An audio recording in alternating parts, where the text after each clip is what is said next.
Hello, good afternoon, everybody. Hope you're really well. Thanks a million for joining us this morning, this afternoon, this evening. Great to have you with us. And you're all most welcome to this 8th session in the Keeping the Dream Alive series by the World Tourism Association for Culture and Heritage, My Travel Research, and Low Season Traveller. And I'd also like to give a special welcome to all of our World Tourism Association for Culture and Heritage members and supporters. Before we get started, as always, a few general housekeeping rules for you. You're all on mute even, to avoid background noise, but please do use the chat function and let us know that you're here. Also, please do use the questions function and send us any questions that you have during today's session, which you'll see on your GoToWebinar toolbar, and we'll aim to get through as many as we possibly can at the end of Tammy's presentation. Finally, all of the sessions will be recorded and we'll send out the links to the recording shortly after each session. We'll also release the Q&A from each session as a podcast on the Low Season Traveller Insider Guides podcast series, which you can find on iTunes, Spotify, and of course the wetac.org website.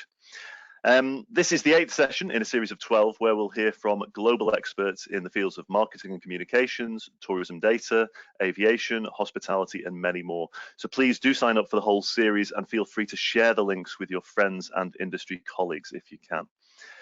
Finally, we can't provide any of these sessions without the kind support of our partners in this series. So a huge thanks to all of our partners, which you'll find listed here.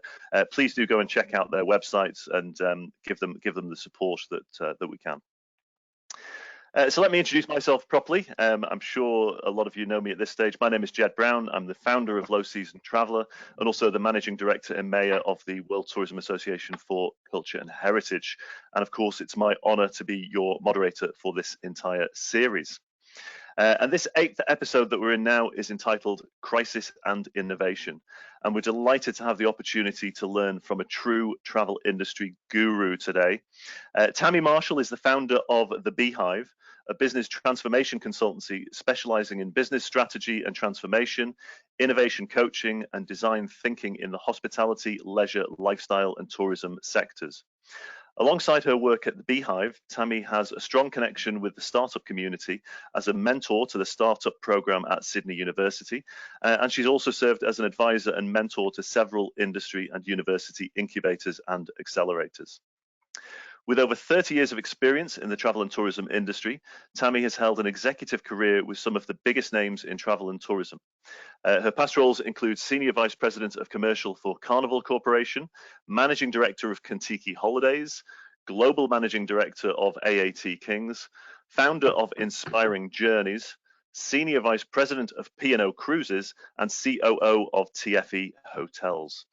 Tammy is an experienced non-executive director for Youth Hostel International and Yankee Leisure Group and a member of the Lorette University Advisory Board. Tammy loves everything about the outdoors, the beach, hiking, and yoga, and anytime she can, she's off exploring new and favorite destinations. A very good afternoon to you, Tammy. It's a pleasure to have you with us. Welcome to the series. Thanks very much, Jed. I'm delighted to be here, and thanks for having me. Oh, you're very welcome. Well, look, I'll hand over straight away to you. The floor is yours, as they say, Tammy. Thank you very much, and thanks everyone for tuning in today. So I'm sure many of you are already thinking about how we can turn our current reality into opportunities and how we can exploit this crisis to accelerate positive change. And there's never really been a better time to prioritize innovation, and that's exactly the focus today. This is an opportunity for our industry to reset and start with a blank canvas, and I'm really excited to share how people are approaching innovation and how we can reimagine the future. Whoops. So the topics for today, I'll touch on our current reality, why we need to think differently. And whilst we can't predict what's going to change, we can start to evolve and keep pace with market shifts and consumer desires.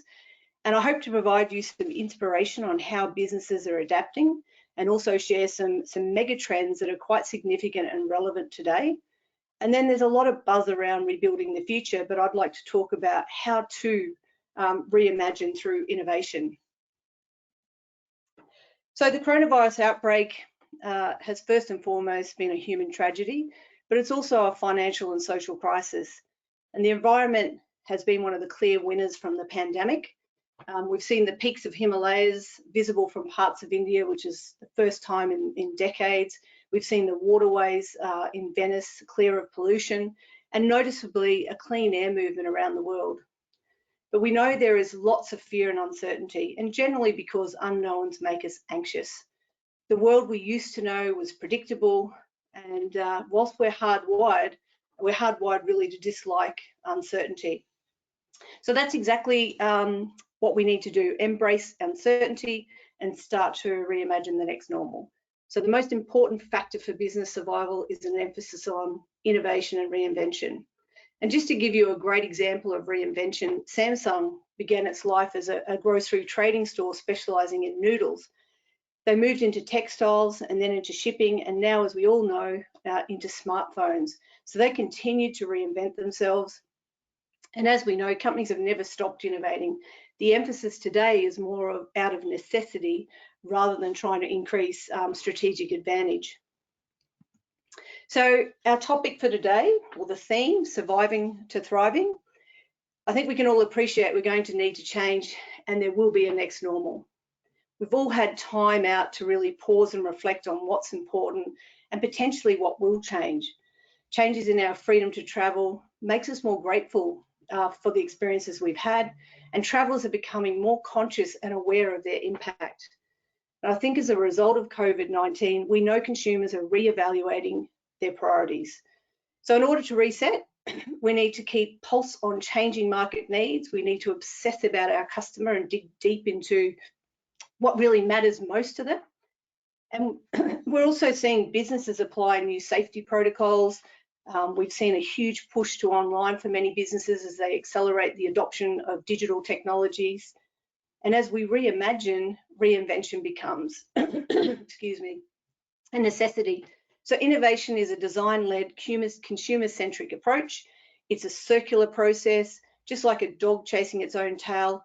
You'll always need to be creating value that fulfills a customer need. We need to define that opportunity. We need to build, test, learn, and then keep doing that all over again.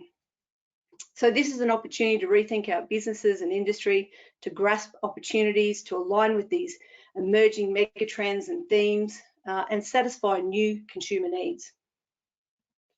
So this is, I kind of see COVID-19 in 3 phases, and I think this will be familiar to most people, or most of you as businesses have moved through parts of this.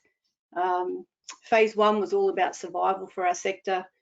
Most travel businesses have right-sized their cost base for now, and the focus has been on transitioning people to work from home and just overcoming the sheer volume of operational challenges. But businesses are really starting to look now at the next horizon.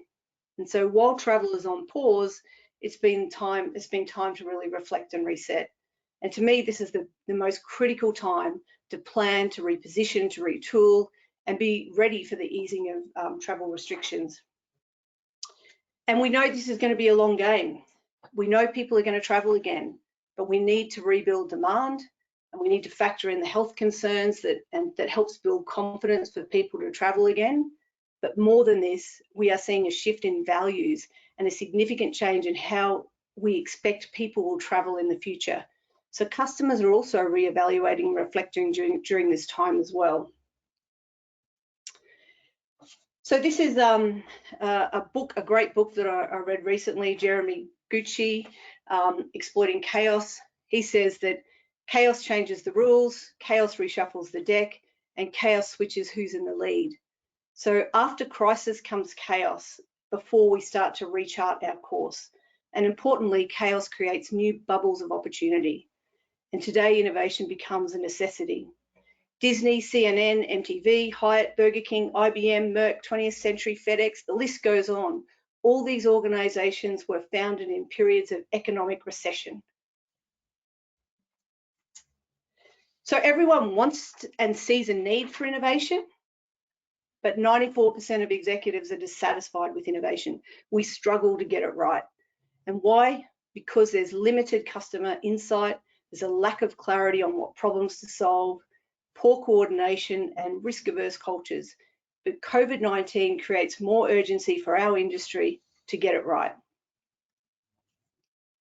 So whenever we start the innovation process, we actively seek inspiration. And often inspiration can come from many adjacent sectors as well. But let's look at what some of the businesses are doing right now in terms of adapting. So I'm sure you're very familiar with these brands. These brands are doing a great job of staying relevant and top of mind. Club Med has done a great job of setting up a virtual hub of activities. Each week they publish new recipes, new training workouts, entertainment for the kids. G Adventures also recently launched virtual tours and experiences across all of their destinations. You can wander the streets of Buenos Aires from your couch, you can learn a new skill, and they're even providing food and drink pairing with their experience. And hopefully these virtual products will become a lead generator for the future.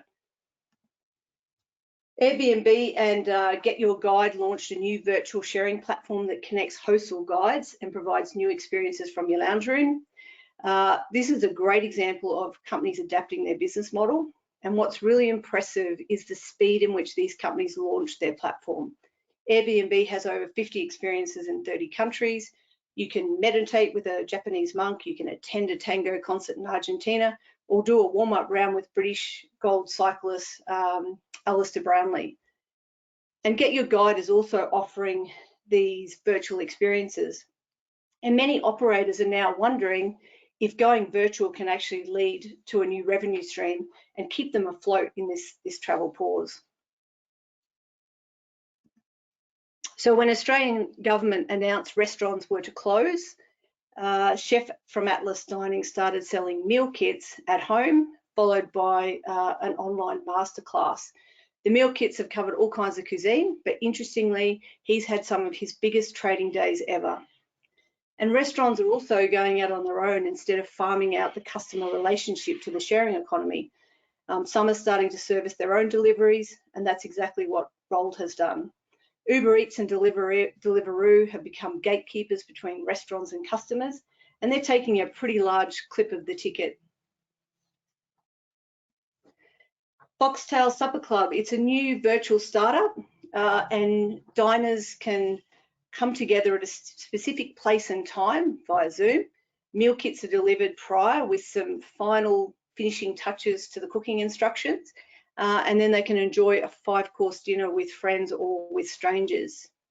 And enjoying a meal at a restaurant could look like Mediamatic in the future, as restaurants find new ways to operate and to protect public health. And so they've obviously created these outdoor greenhouses for small groups. And most airlines now are going mainstream in terms of showcasing how their aircraft are adapting to aircraft cleaning and hygiene procedures to reassure passengers that cabins are clean. Air New Zealand just released a fantastic video which addresses what they've changed. You know, they've closed the airport check-in kiosk, they've moved everything to the mobile app, they've put in physical distancing markers in place at the airport, they've spaced seating on board. You now board by zones, and they've also shared the extra steps that they're taking in cleaning. And interestingly, they also mentioned that they have hospital-grade air conditioning that filters out the virus. And last but not least, we're also seeing the rise of startups, and Citata is a mobile-based platform to help travellers stay safe. It provides pre-trip advice and real-time monitoring of travel disruptions, and now they're working with the airlines to factor in COVID-19. And lots of companies are finding creative ways to stay relevant, and if you can't go to new places, then TripTuner is bringing the experience to you. It will find you your ideal experience by capturing key data that you enter in and provide you with live cam recommendations. And I guess what most of these examples have in common is the majority have a very strong digital component. They've adapted to the current environment. They've moved super fast. A lot of it's coming to your couch. And you know, they're experimenting, which drives innovation. They're testing things, they're learning, and they're continuing to adapt. So lots of innovation is happening, and I'm sure you guys have seen many more examples, but businesses are actually doing some fantastic things to really think outside the box. Okay, so let's look at some of the key emerging trends. Some of these trends were already on the radar, but what we're seeing is some of these actually really accelerate during the pandemic.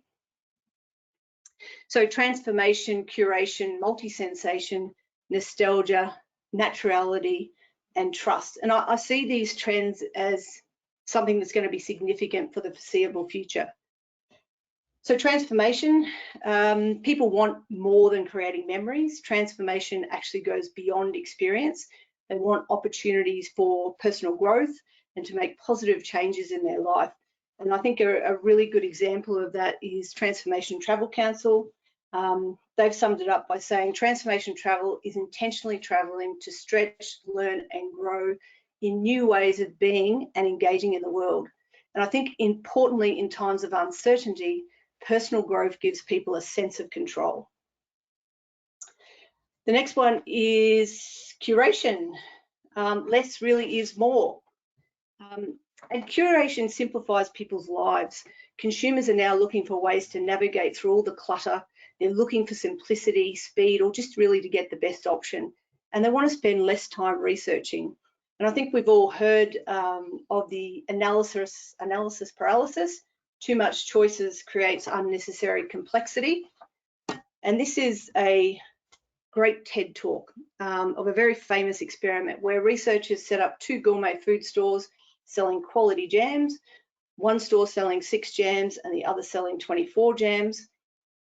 Both stores, people tasted about the same amount, but 30% of people purchased from the first store with only 6 jams, and only 3% of people purchased from the second store with 24 jams. And I guess the argument is that too much choice is a bad thing. And in a time of crisis, people are looking for simplicity, so it's best to simplify. So in terms of multi-sensation, we're looking for these truly immersive and interactive experiences. Home entertainment is more important than ever, and we're already seeing more people spend time at home before COVID-19 hit. And everyone has great entertainment due to technology. And a great example of this is for those living in the UK, you may have already heard of Secret Cinema. And Secret Cinema has grown from a small cult following to a huge entertainment event. It's a film club, it's an interactive event, and it's a live performance where you're expected to play a role. It's just like being in a movie. And they recently launched immersive viewing parties from your living room. And I'm sure Jed's probably experienced some of that. He might share that with us later. Okay, so nostalgia. This has become very prevalent, and probably if you reflect on it yourself, you may find it's something that you're experiencing as well. Nostalgia is about tapping into fond memories. It's about embracing your playful side, or maybe we should just call it playtime for adults. But playfulness taps into fun and a stress-free era. It's about escaping current problems and uncertainties, and it's certainly more prevalent during crisis. People crave simpler times, and nostalgia is a common response to distress. And according to Neil Burton, a philosopher and psychiatrist, nostalgia is our time machine to another preferable place or state of mind. So I don't know about you, but I've been craving listening to some old tunes. And apparently we're loving Bob Dylan, Dixie Chicks, Bob Marley. The oldies are doing so much better than the new music, and Google searches for classic movies has never been higher. Something for you to also reflect on. Naturality was already gathering momentum, or has been gathering momentum for some time, but it's now a very strong movement in social channels, and people are becoming more socially conscious. They want to do the right thing. And this is the basic idea that people want to see more sustainable products. They want things to be local, organic, recyclable, and reducing carbon footprint can feel good in times when things are more volatile. And this is the pandemic. This is the pandemic has maybe been the wake-up call that the world is really a fragile place. So 72% of people prefer to buy from ethical or sustainable brands.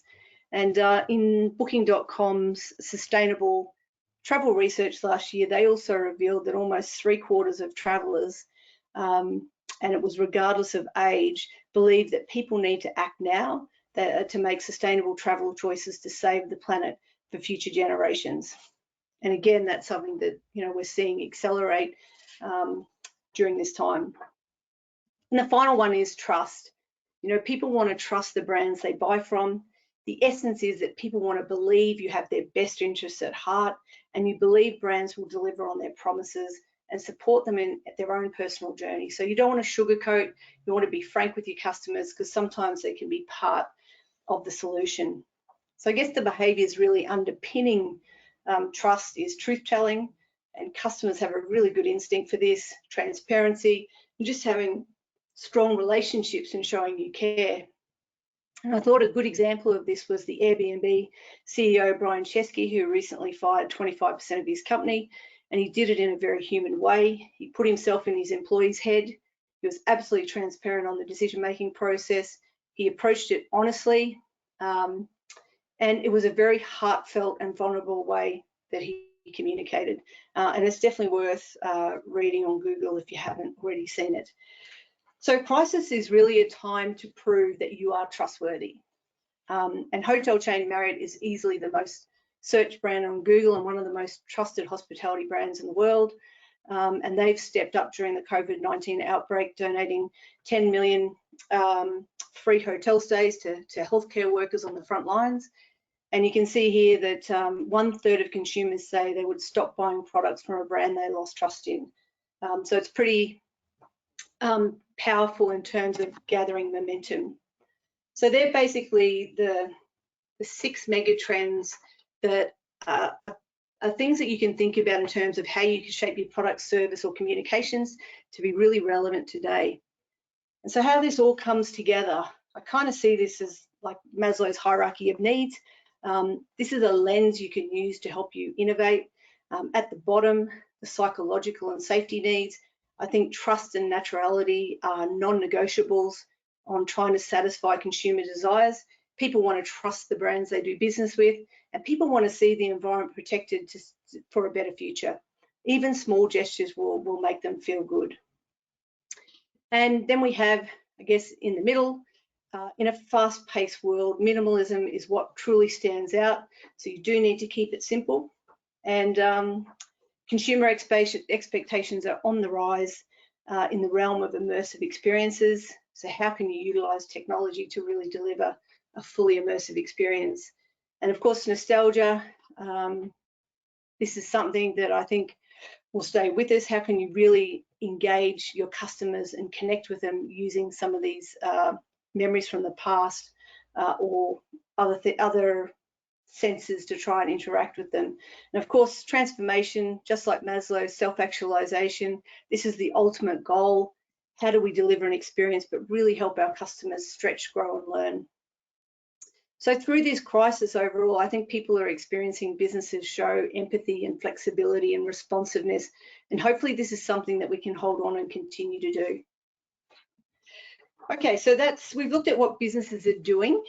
We've touched on the accelerating megatrends, and this is how we actively start the innovation process. We actively seek inspiration, and we look to try and understand the trends that matter.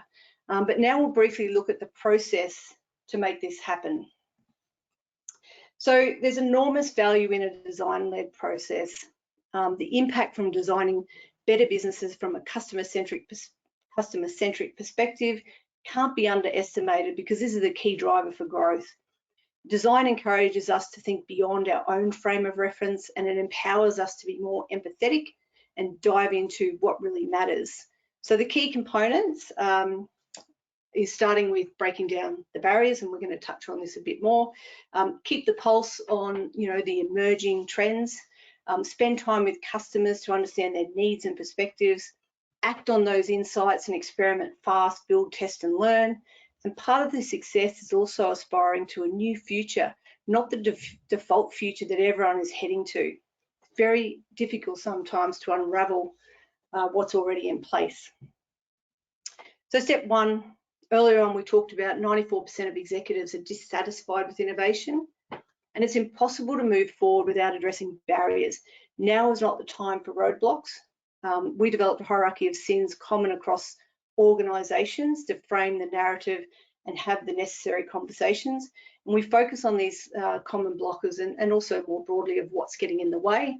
But typically mindset and culture and how we approach the customer and execution strategy, all of these things can become blockers. And in order to move forward, these have to be addressed before you even start the innovation process. And of course, we're seeing emerging themes. So we've talked about some of the mega trends, but we're also seeing these other trends start to emerge. So we need to understand some of these broader trends to try and drive some inspiration. You know, obviously people are looking to create moments to escape.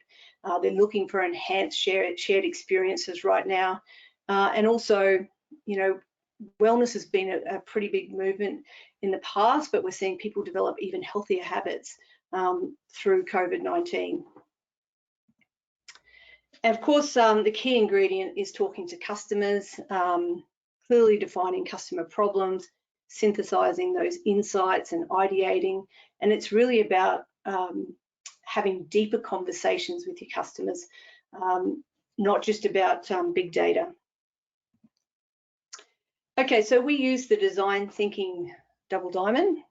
This is an iterative process and it allows teams to identify and understand customer problems.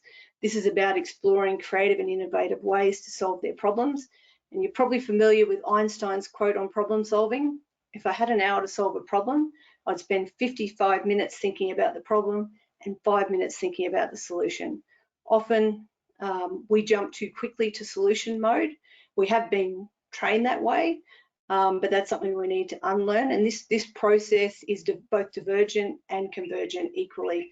So in the divergent thinking in the first diamond, we're thinking about we're being open-minded and challenging assumptions. We're learning as much as possible, being inclusive, and we're seeking out new and novel ideas.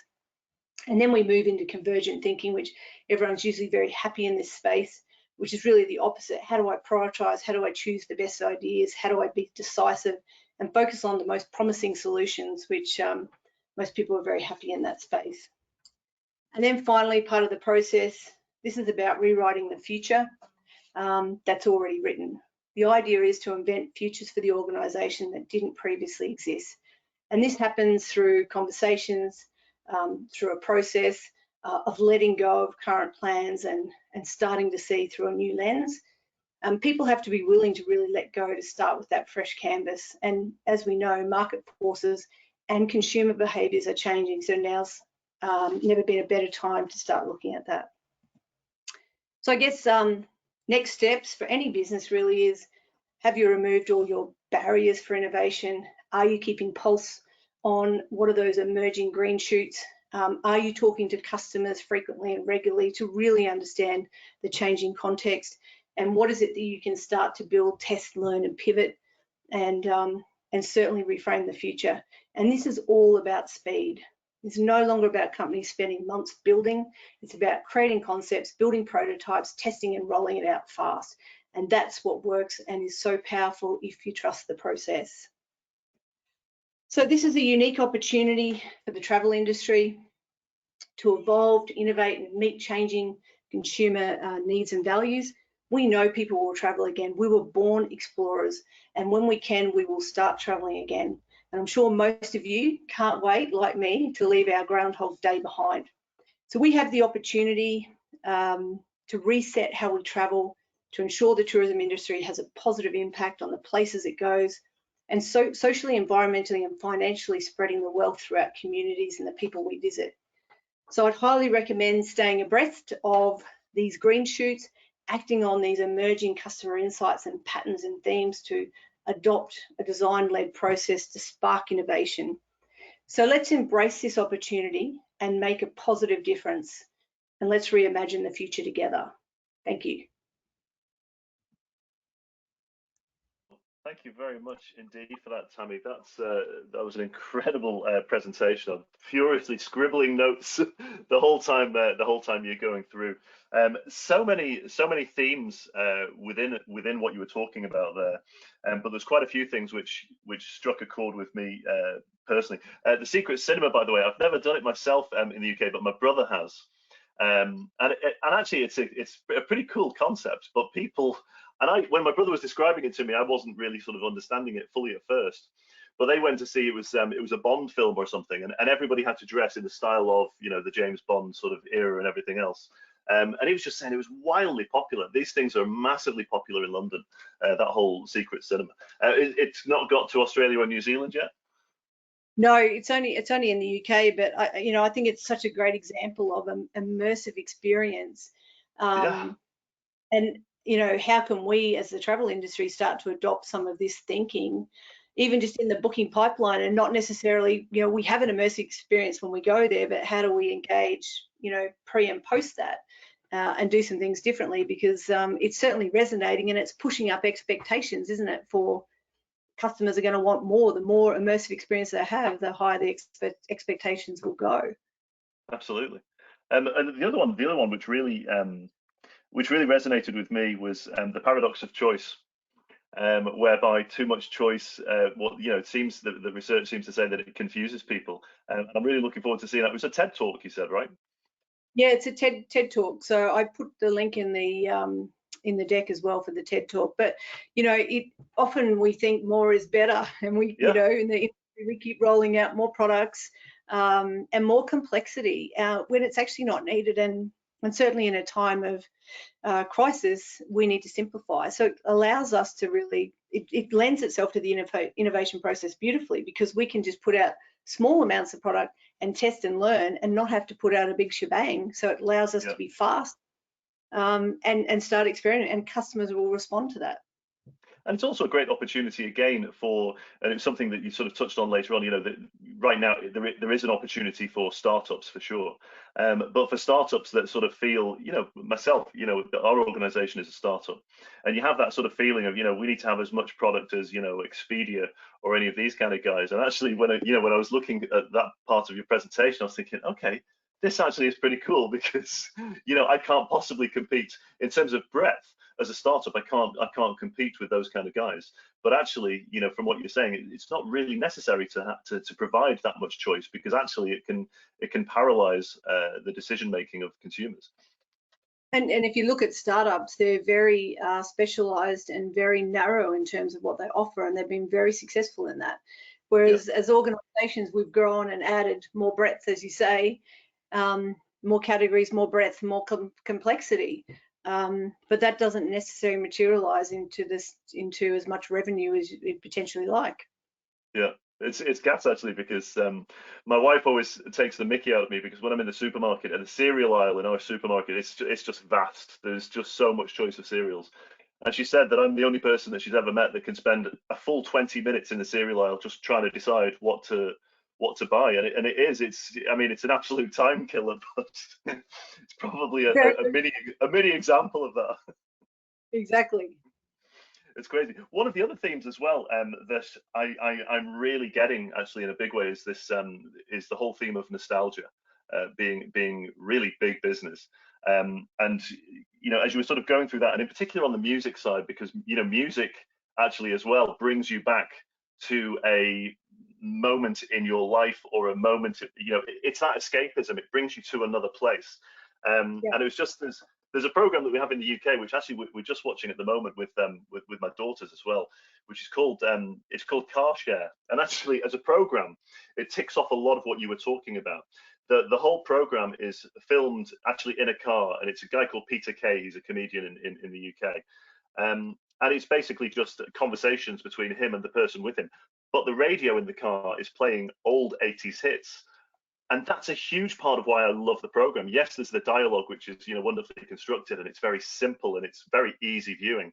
But you're listening to these 80 hits, and it brings you back to a time in your life, well, when you were younger and freer and arguably happier.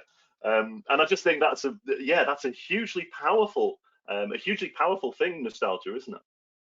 It is, and it's and I think if we all reflect on it, just like you have, we actually probably have gravitated to listening and enjoying some of the older music. And even on Facebook at the moment, there's a whole photo share thing where people are going back and showing their life, and over 10 days, and it's gone crazy, right?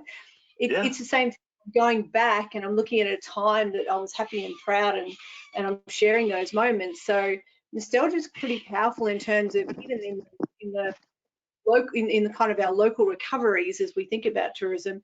How can we tap into nostalgia in the early stages of rebound, because people are coming out of isolation, and if you tap into that emotion, even if it's just in your communications, or if it's value add, that you get a Monopoly game and Monopoly board for every family purchase, or whatever it is that takes you back.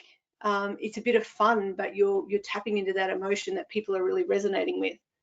Yeah, I love it. Another aspect with the nostalgia is the I don't know if it's the same down under, but certainly in the UK, there's just been a resurgence of people doing jigsaws, which is something that I did as a kid.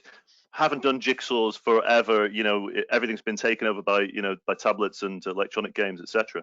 But there's been, during the lockdown, a huge resurgence in jigsaws. So much so that we're going through these 1,000-piece jigsaws with the kids, and they're obsessed about it. They love it. They do nothing else but just sit down doing these jigsaws. But then when it comes to buying them on Amazon or whatever, they're sold out. They're absolutely sold out. And again, another sort of, I suppose it's an opportunity there is, create your own branded jigsaw, or some kind of a cool jigsaw. I tell you, they'll shift like hotcakes at the moment here. Is it the same kind of trend you got down there with this kind of things? Yes, I mean, I've heard jigsaws are also very popular at the moment. I think you're a living example of all the mega trends that I was talking about. You're giving me examples of how you are actually living those. Yeah, more by accident than by design. But like you're saying, it's the environment that we're in right now, which is making this more of a necessity, I guess. We'd never thought of doing jigsaws in ages. The kids wanted to play their electronic games and everything else, but it's just yeah, it's surreal. I mean, I suppose on that, one of my next questions then for you is, we're in this unique time right now, whereby businesses are having to be brave, taking risks, being entrepreneurial. How can we keep that momentum going forward as we exit this crisis? How can we keep that spirit moving forward? Yes, and that's a really good question, because out of necessity, necessity is the mother of reinvention. So we kind of become very creative when we need to be. But once we've kind of ticked the box and we know we're safe and we've survived this situation, and business is getting back to normal, and we say, phew, this is all okay, our natural inclination is to go back to being risk averse. Yep. So I think the challenge for businesses is to actually think about adopting the human-centered approach that I talked about, or the design-led approach, because if you trust that process, then you're constantly checking in on customers and what they need, and you're evolving and you're testing, and you're actually allowing maybe the company to have an investment fund. Some people call it a gambling fund, some call it R&D from the old days, but to have a fund that you actually spend on innovation, and that you spend on rapidly testing ideas. And I think this is a good reason why we shouldn't lose that momentum. So if you adopt this process, then how do you keep it going? How do you actually put a fund aside to actually keep doing that? How do you even allow your teams to, like 3M, to actually have some time to help ideate and contribute to new ideas and be part of that design-led process? Because innovation comes from everywhere and anyone. It's not a top-led approach. It really is more a bottom-up approach. So I think it's all about embracing a process for the future and embedding that in your business, because otherwise we're going to default back to being risk averse. Yeah. Because survived it, everything's okay now, and that's not what we want. We want to keep the creativity going. Yep. And then with regards to the 7 deadly sins, I loved that. How are you helping your clients through those at the moment? Yeah, so I always think a lot of the innovation companies I also work with say they won't always work with clients because they're not ready for innovation. And so kind of the step before innovation is making sure that the organization is ready. And to me, I've had great success in using the SINs, it's almost like a truth-telling tool, because people become honest. And I think, you know, we kind of frame it around, we're all corporate sinners and we all do this. So let's have the conversation about how we address those, and then let's build a blueprint around how we're going to overcome those barriers and turn it upside down. And I think most of the time organizations don't have that conversation. They don't have the conversation. They don't think about all the red tape they've put in place that's holding them back. They're not truly customer centric. Getting survey and data of customers is not being customer centric. So it's a whole mindset shift. And we use the SINs kind of, it's a bit of a gamified and fun, but it actually needs to be, because it's actually quite heavy in terms of what has to come up and what we have to get out to be able to move those blockers and remove those barriers to be able to move forward and really start an innovation process. So I've found it very effective, and it's kind of a step before you start the innovation process. Yeah. Love that. Okay, we're getting some questions through, so let me have a look. From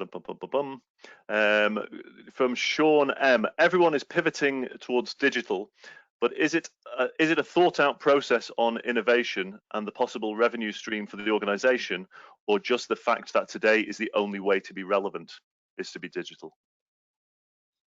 Yeah, I think if I hear you clearly, we're going digital because we have no choice right now. But I think out of this, these digital learnings and this digital capability that organizations are getting, I think that this is something we can embed into the process into the future. So we may still take people on holidays and not just do it virtually anymore, but we may actually start sharing the virtual experience to help drive the booking funnel. So why not have an immersive digital experience that helps actually drive higher conversion and higher transparency around the type of experience they're going to have. So I actually think what we'll see is a lot of creativity come in our whole booking process or engaging with our customers pre-post, whatever it may be, by using virtual and immersive technologies. And maybe it will become a new revenue stream that you can, I can't afford to go on holidays this year, but I can take a virtual experience because I can't get away right now. But maybe it is a, you know, definitely operators are looking at, it's an alternative, potentially an alternative revenue stream. It's a lot cheaper than going on holidays itself, but it's potential to do that. So I think the learnings we're getting from digital will definitely become, will be a step change in how we actually sell travel in the future, is my belief. I think on the on the video side of this as well, you know, I was thinking recently, you know, for any of those organizations that have invested very heavily in video content, you know, this immersive content that brings people in to really experience the destination. And even if they've only just started to invest in that as a result of the COVID-19 crisis, that's for sure going to be useful going forward, like you say, because it does. It is great at inspiring people, and I think, you know, that through necessity, I guess we've had to learn how to better inspire people to want to travel, so that there is the demand and the will when we come out of this. But that won't be wasted, will it? I mean, they're only going to be able to use that even more going forward. No, and I think it's also shown a real shortfall in our digital capability, particularly in our country. In the retail space, it's certainly because you can't go shopping. The actual retail experience online has been pretty poor for most companies. So, you know, the speed at which they need to improve how they transact and how they inspire is certainly a huge focus right now. And that learning is going to be very beneficial in the future. And I think it means everyone's going to have to up their game in terms of the digital experience. And I think having a very strong digital component will be very important for anyone in the travel business going forward. And it always has, but I actually think it's another level again. Yeah, I agree.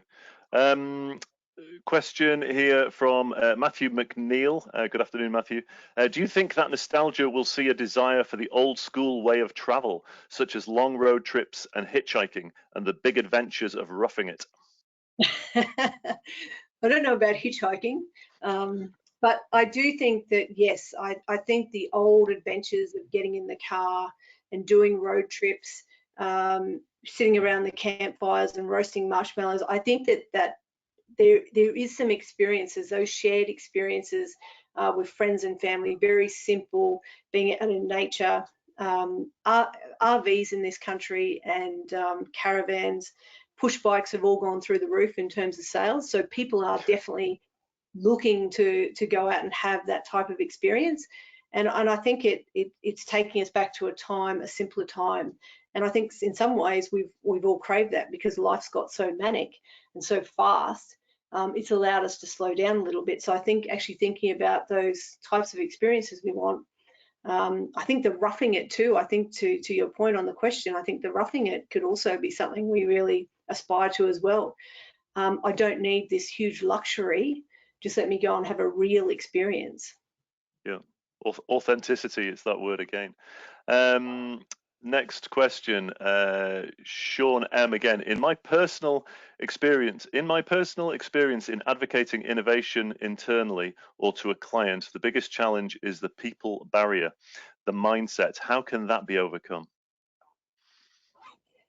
Yeah, and this is probably a common problem, I would have thought, actually. Yeah, so the one thing that this does says right now is there's a necessity to have to innovate and have to change. So by nature of the burning platform, it's probably taking away some of those barriers that were there before. But I think there's quite a few things that need to be looked at. So first of all, the senior executive team and CEO need to really embrace innovation.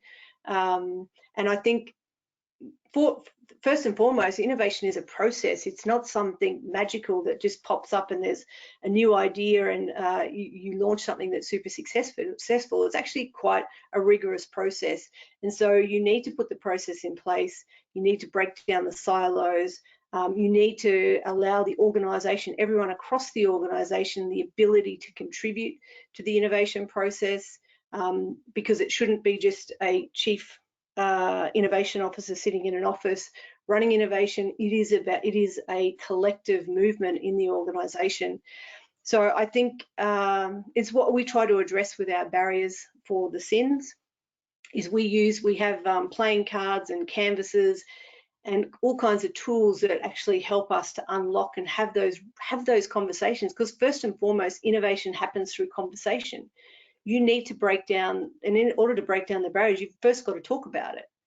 And a lot of these things don't get talked about. So mindset starts with all these conversations, understanding the why we need to change and understanding what's getting in the way. So I think it requires some time. There needs to be real intention from the senior executive team to want to support this movement. And then I think you need to, get rid of red tape, get rid of silos, like those sort of things. Don't do anyone any good. So, and we're seeing a real movement for organisations to move to more networks of teams as opposed to hierarchies. So, and that also leads to more agile organisations that can drive innovation. So there's quite a lot of things that need to move, but if an organisation wants to and is willing to, then it's very possible. I guess quite a lot of that hangs on the senior management team, and I guess the chief exec as well. It has to start at the top, right, and go all the way through. And the senior management team have to get out of the way too, get out of the way and empower people to come up with ideas and present ideas and have a process for that to happen. Have an opportunity where ideas are born and they're tested, but also how you commercialize it. Yeah, it was interesting actually. One of the companies I worked at before, we had every year, so part of there was a recognition to that we needed to innovate, and the senior management team came up with a concept where there was 1 week of the year, I think it was in December when business was kind of quiet, and that was the innovation week. And I just remember thinking, that's it. The rest of the year, by the way, nothing. But that 1 week, that was when we could be innovative, and it felt a bit weird. I got the intention of it, but I thought this is a bit strange. But I think I guess that's part of the problem, is maybe a lot of organizations tend to think of it as not quite a box ticking exercise, but it's almost like, we know we've got to be innovative. So, let's put on the innovation week, in that quiet week just before Christmas, and then we've done the innovation for the for the year, which is just surreal, isn't it, really? Yeah, and I think you have to start with, what does innovation mean to you? What does it mean to your organization? And you have to define the language. And we always start there because everyone has a different definition of innovation. And of course, there are different types of innovation. There's different types, but there's also breakthrough innovation, or there's kind of maintenance innovation or incremental. But we have to understand, what level of innovation do we want? What are the specific areas of innovation? Is it the business model? Is it products? Is it, try and identify some of those areas of where innovation is important to the organization, and that helps provide a bit of a vision and a guide, and then obviously break down the barriers and actually put in a process and metrics and incentives and etc. So it is, that's why I'm saying it's kind of a different way of thinking to the way our organizations were traditionally built. And I think and as you said, you don't do it for 1 week. It's iterative, it's continuing to do it, right? So, and you might run design sprints, once a month, where you accelerate some of the innovation thinking, but it's constantly being tested and experimented on and getting feedback from customers and so forth. And I ran a design sprint with Intrepid, which finished earlier this year, in January, and we had customers in the green room while the teams were, we'd already done the research and the insights, and then they were prototyping and building visual prototypes. They're bringing customers, test it, iterate from that, and as a result of that, they changed how they talk to customers, what channels they talk to them on. I mean, they made a significant shift in the whole way, because that was our whole design sprint was, I guess, around communications and brand, but they changed and flipped everything they were doing. But having those deeper conversations with customers and getting to experiment with customers at the same time that you're running a design sprint, so you can do those and kind of lock those in to accelerate periods of innovation. But overall, we should always have a process where people can ideate and contribute throughout the organisation. Absolutely. I'd like at this point to bring in Carolyn. Are you there, Carolyn? I am indeed here. There you go. Sorry, I'm springing that up on you. I hope you're not in the middle of your brew. No. I was listening attentively. No.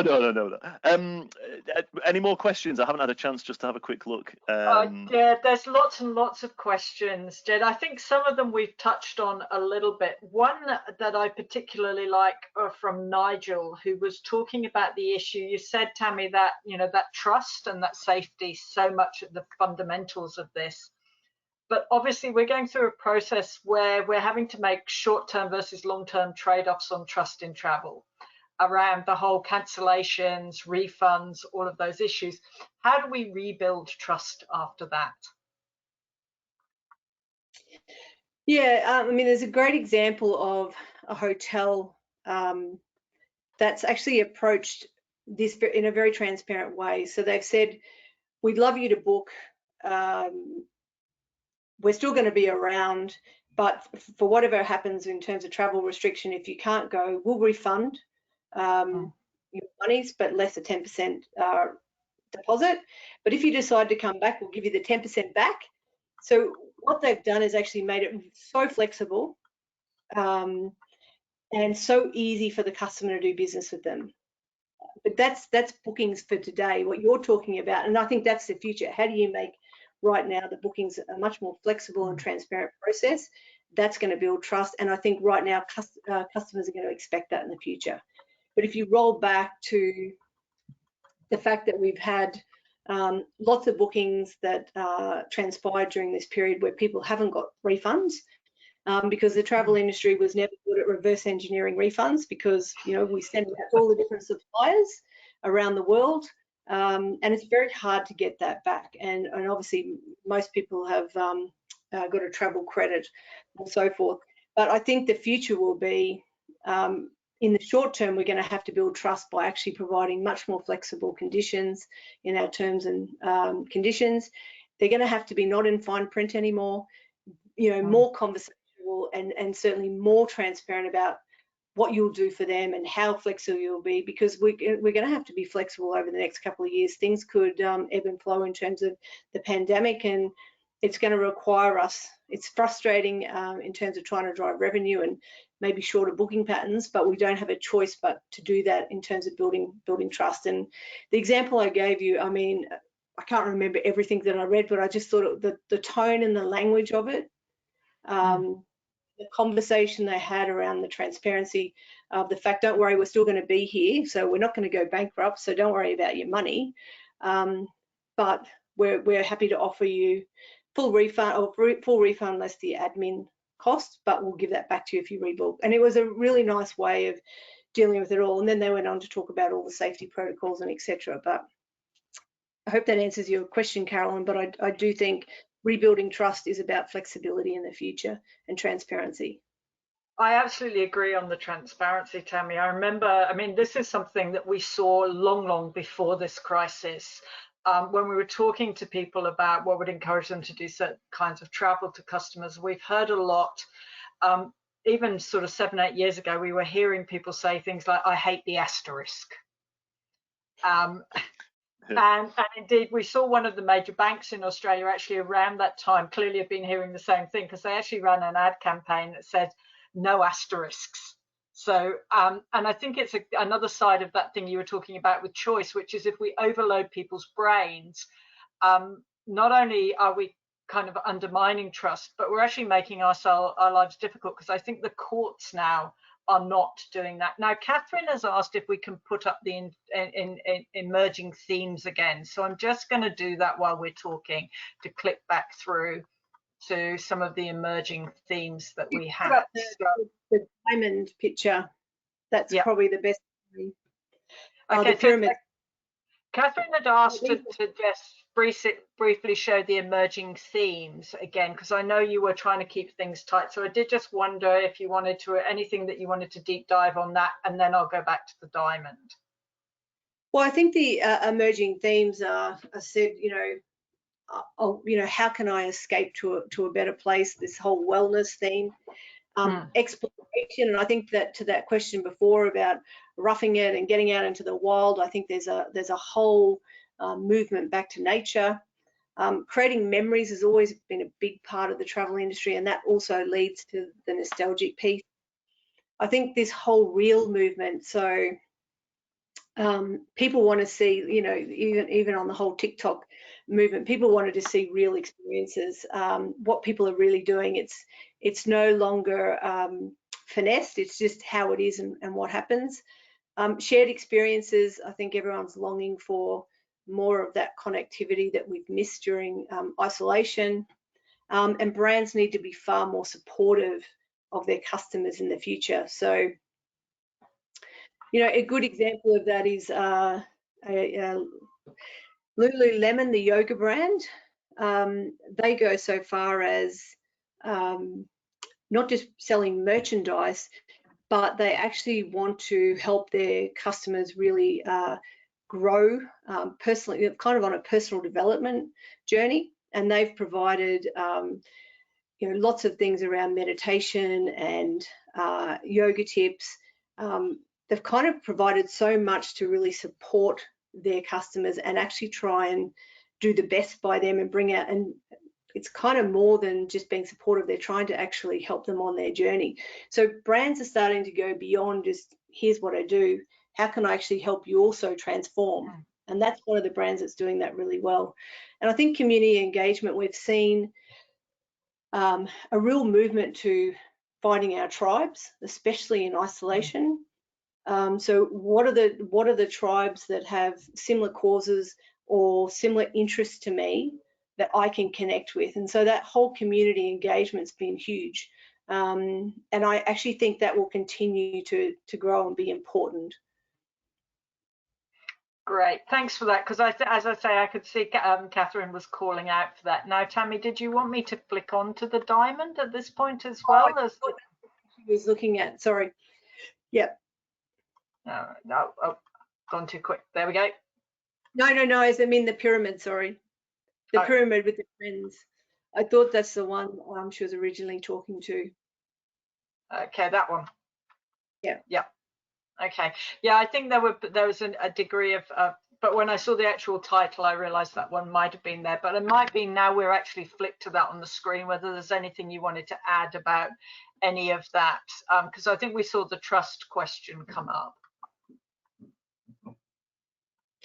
Yeah, I think, look, I think that this is I've probably summed up in terms of the importance and relevance of these, and I just think it's a matter of how do you use these to integrate into your communications, your brands, or your products. And I think these just becomes part of the innovation lens. So you still need to think about, they provide inspiration and part of the process to then, and you combine that with customer insights to think about how you can actually make them relevant. Cool. Question from Mark. You touched on this, which is understanding a little bit, but I think could be worth deep diving a bit further, Tammy, which is what innovation means. So while companies think of innovating, do they stay within their sphere of business, or do they innovate into a business that's radically different from what they're undertaking today? Like your example of Samsung. I always remember that initially Nokia used to make wellies, Wellington boots and gum boots. So yeah, love that example. Yeah, I think it's a strategic question as well. So what business are we in? If we've got assets, how can we redeploy them in different ways? What capabilities do we have that we could use in different ways? So if we're seeing our market contracting and potentially we're not going to have the same kind of growth trajectory, then that's when we can start looking at breakthrough innovation and looking at adjacent industries and actually thinking about how we could redeploy ourselves in a very different way. And often it's in our mission statement. Our mission statement enables us to think beyond a sector. So sometimes the purpose or mission will be about, helping people be better people, for instance, and that says I don't have to do that through travel. So it allows you to step into other sectors and think about your capability and your experience and what business models would work. So I think there's an opportunity right now to think about breakthrough innovation and how do you take some of that capability and resources and think completely different. And they say the 70-20-10 horizon, so 70% of our time is spent kind of on that core business, 20% is on that adjacent, what sort of other innovations can we bring in, and 10% is that disruptive or breakthrough innovation. So we kind of have to keep our eye on all three horizons. So we're always innovating in the core, always looking at kind of the adjacent piece, and we should also be challenging ourselves to think about breakthrough innovation, and that means taking it to a completely different sector as possible. Okay, great answer. Jed, were there any other questions that kind of really stood out? Question kind of linked to that from Wendy Triplett. Good afternoon, Wendy. How do you engage small operators to commit to training, innovation, and change? Well, I think for small operators, it's there's less bureaucracy. So hopefully it should be a lot easier because innovation works very well in small teams. So I think it's a matter of bringing in the process and trusting in the process and training your team up to give them the capability around innovation and giving them the understanding. But small teams and small business is perfect. It's actually easier than giant corporates because they're kind of like the tanker, which is really hard to turn the ship. The small business has the ability to be nimble and fast, and that's why they say today, your competition can come from anywhere because technology enables all of us to it's very accessible for us to be able to be innovative and competitive. It's no longer the same game that it was. So I think as a small business, you have more opportunity to move the ship faster and to embrace the innovation process. Yeah. Another question, well, it's sort of more of a comment to get your thoughts on, actually. but it's quite an interesting one. This is from Jason Hill. Good afternoon, Jason. I have a different view of silos. A good silo park has strategically connected pipes used to transfer content from one silo to another, whilst keeping silos specialized and focused on what they do best. Aren't well-connected silos the ultimate solution? We need to keep focused and specialized, as this creates value and productivity, doesn't it?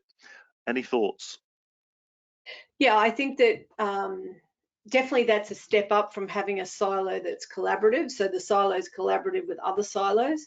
But what it does say is that you're still running a waterfall approach, which is a linear approach. So you've still got to go from one silo to the other to progress something. What we're talking about in innovation is actually not having to move from one silo to the other. It's actually having a connected group of people working on a team that are actually driving that innovation process. So networks of teams do not have to jump through hoops, do not have to approach one silo at a time. They're already working together. That's kind of the more agile approach, as opposed to, I know what you're saying, and I do think what you're saying is a great improvement in having the pipes and having good relationships and a bridge to all of those silos. That certainly is a big advantage on just having a silo mentality organization. But I do think the breakthrough is actually just having teams with different functionalities and skill sets and capabilities working together, regardless of what function, what level of the organization they're in.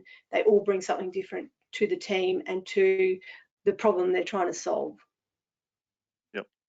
Would you carry that into every day though, Tammy? I wonder if that's what Jason's kind of getting at, is in the day-to-day creation. Once you've got the innovation running in the day-to-day doing of it, does that still apply?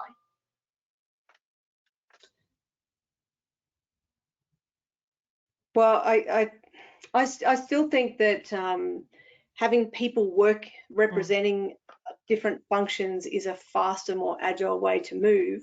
I agree. Yeah.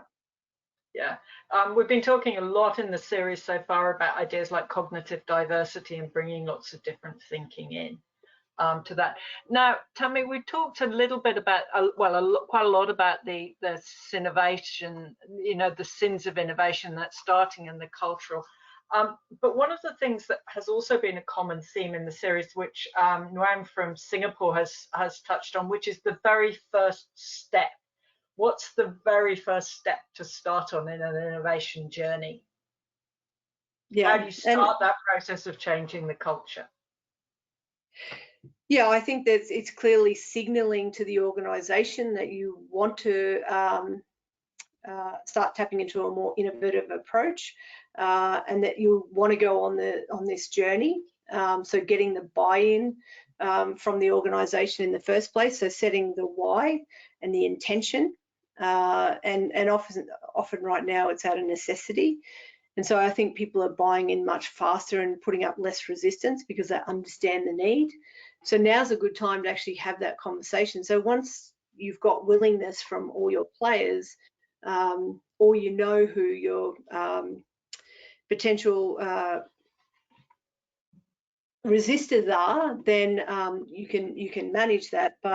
And then, as I said, the first step to me is to get rid of what are the barriers getting in the way of innovation, and then helping your team learn, design thinking, understanding the design thinking model. And then it is usually better to have an external, fresh facilitator co-creating and working with you through the innovation process. It is very organizational. The organization actively gets involved in talking to customers and very much a part of the process, but it's good to have it facilitated. But I think it comes down to setting the intention, providing some skills and capability around understanding the design process, and then start the process, which I mentioned before. Get rid of what are the barriers? Let's talk about it. Let's get rid of those barriers. Keep going back up, other way. Okay. Oh, I was just clipping to the end while you were talking, Tammy, but yeah, where would you like me to clip to? Just go down again. Oh, to the Cinnovators. There, that one. No, up one. Up one. Go back to the 5 steps. that's kind of the human-centered design. So once you've broken down the barriers, the design process is all about getting inspiration, understanding what are the green shoots, what's emerging, then getting underneath what customers, what are some of the customer insights, what are your customers saying, and even today, maybe some of your customers will change from who they are right now, because when we know people are in different boats right now. Some are hugely stressed and under pressure working at the moment. Others are, very worried about, the financial situation, and others might be cruising, but we're all in a different situation. So some of your customers today may not be your customers in the future. So it's probably starting with a blank sheet on making sure you understand who they are, but actually starting to have that closer look at what's changing and talking to customers starts the process. And those insights and these themes really start to feed into a design process where you try, you're also trying to get breakthrough ideas from other adjacent sectors as well. So you are trying to inspire to get beyond just incremental innovation. But that's kind of the steps. This is the human-centered design approach. This is how it starts. It starts with all the insights and then feeds through the double diamond process. But I think the very first step, to answer your question, is definitely to start with the willingness and the intention and the need for change. Great. Jed, I'm going to hand back to you to any other questions you wanted to draw through. I think we've got through most of the questions, and I'm sort of conscious of time, so I think we'll wrap it up there. But huge thanks to you, Tammy, for giving us your expertise. By the way, I should point out, are we okay to share these slides afterwards, Tammy? Yeah, absolutely, no problems. Perfect. So again, for everybody, I know there was a few people that were saying that they liked certain slides and everything else. We will be sharing these afterwards, and thank you very much again for that, Tammy. And thanks to all of our audience for the wonderful questions. Some great questions there, and I think we drew quite a lot out of that as well. Okay. Well, thanks again, Tammy. Thank you. Okay. Stay on the line though, Tammy. Yeah. So we'll be posting the webinar up online in the WeTAC group pages on LinkedIn and Facebook later this evening. Please do as well join us, everybody, for our 9th episode in the series, which will be next Tuesday, where we're going to hear from Luke Donkin, who is an international MarTech strategist, and he'll be talking to us about the opportunities and challenges in data marketing. So please do join us for that. That's next Tuesday at the same time as usual, 1600 Sydney time, 1400 Singapore, 7 in the morning London time, 2 a.m. New York, if there's anybody from New York, and 2300 on Wednesday for our friends in the west coast of the US. I'd like to now hand over to Chris Flynn, who's of course, the president and CEO of WeTAC, to provide us with his closing remarks, if you will, Chris. Thank you, Jed, and Tammy, thank you. That was absolutely fantastic, absolutely fabulous. I took so much out of that, really. And I think it's important that, as we know, innovation during and post-COVID-19 will play a major part in our success or failure. Absolutely no question in that. So those 2 points about embracing uncertainty and reimagining the future just couldn't be truer. There was one thing that crossed my mind whilst you were talking, and that was Mark Zuckerberg from Facebook, when he said, to grow and to succeed, you need to move fast and break things. I think COVID-19 has done that for all of us, really. Yeah. We're all in that situation. So again, listening to what you were saying and thinking back, in recent years, disruption has played a major part in the way our industry has sort of navigated itself, whether it's Airbnb or Uber. And to some degree, I think with what's happened, we're kind of all going to be disruptors in the future if we start to look at innovation and we start to build that into our plans, as you quite rightly say, and move forward and test things as we go. So it's a great opportunity, really. This is a fantastic opportunity for us if we embrace it and if we put those processes in place that you've actually discussed. So on that note, Tammy, I just want to say a massive thank you for sharing that and for allowing us to share those slides with our listeners, with our members, with our followers, and of course with our supporters. So So I'm looking forward to catching up soon. We haven't caught up for a while. And I just want to say a big thank you. And Jed, I'll hand that back to you, if I may. Thanks, Chris. Thanks, Tammy. That's it. Super. Thank you very much. Thanks again to all of our supporters, which, as we've said before, we couldn't do this without all of the organisations that are here on this slide. This series has been hosted by me, Jed Brown of Low Season Traveller, and our producer, of course, is the wonderful Carolyn Childs of My Travel Research. Have a great day and a great evening, everybody, and we'll see you all next Tuesday.